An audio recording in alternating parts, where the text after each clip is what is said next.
And now that my rice is completed cooking, let me show you how much starches I got out of here. This is what's left after it has boiled down and the kernels have been cooked. So this I'm going to throw away. You don't use this. And these are the beautiful kernels of rice that they just separate so pretty. And you see how fluffy they are? That's when it's done. Now, the next thing you want to do is you want to rinse this because, again, like I said, there's some starches left in here. So you rinse that out real good, and that way it takes care of a lot of the starches. And, of course, yes, you do get some of your nutrients out, but as far as diabetics are concerned, this is the best way to go.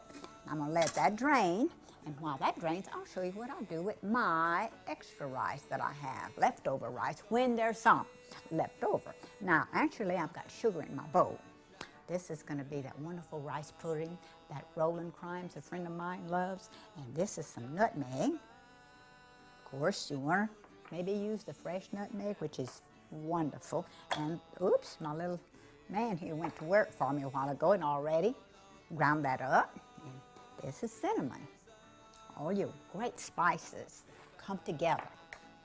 And of course, let me put that there. Wait, let me use this here. Mix this up.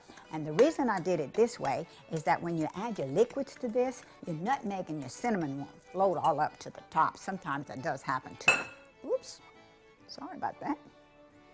There's somebody's ears out. All right, and these are my eggs. Beat that up real good. Okay. Take your whisk. Yeah, I don't know what people used to do without whisk. I use mine for my roux and for beating eggs. And I remember my mama, she used to use a fork. And it took so long, it just didn't mix it up right either. Okay, now to this, I'm going to add some melted butter. Okay, good. The next, wonderful vanilla. All right, mix that up real good. Now, of course, I've scalded my milk already, so I'm going to go get it off of the stove. It's done. All right, you don't want to boil your milk. You just want to bring it to a certain, I guess, warm.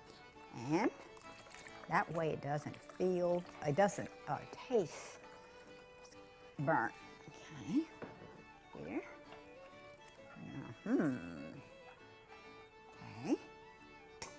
Next, I'm going to add some raisins. Now, you can use raisins or cooked apples, any kind of fruit. I even like peaches in mine. So, and I like the golden raisins. Now, of course, that's your preference. Again, that's what Cajun cooking's all about. Let me add just another little ingredient here. Just a pinch of salt. Just gives it a different flavor, okay? Since I didn't add any salt in my rice. Okay, now, add your rice to this, of course. This is that leftover rice we had. It's been refrigerated, and it's going to really, really be real good for that special rice pudding. I like to call it rice pudding a la Roland, but I cook it for them all the time. All righty. And you pour it in here. This is your baking dish. Okay. Right. Okay. Yeah. Mix it all up. See, the wonderful flavors just come all together and have a delicious rice pudding. My father loved this also. Now I'm going to take this to the oven. Bake it at 325 for an hour and a half. Takes a long time, but remember, you have to cook it slowly because it's a very fine pudding with rice in it.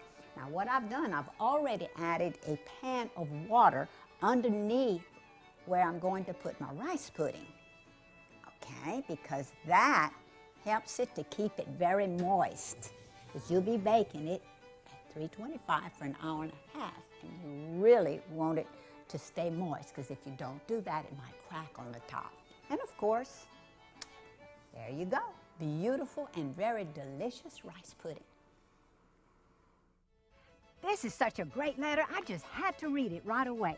Dear Miss Lucy, I wanted to tell you how much my husband and I enjoy watching your show. You bring back a simple, easy way to cook such delicious meals. I also like the idea that you use things almost everyone has around their kitchen or can easily obtain at their local stores.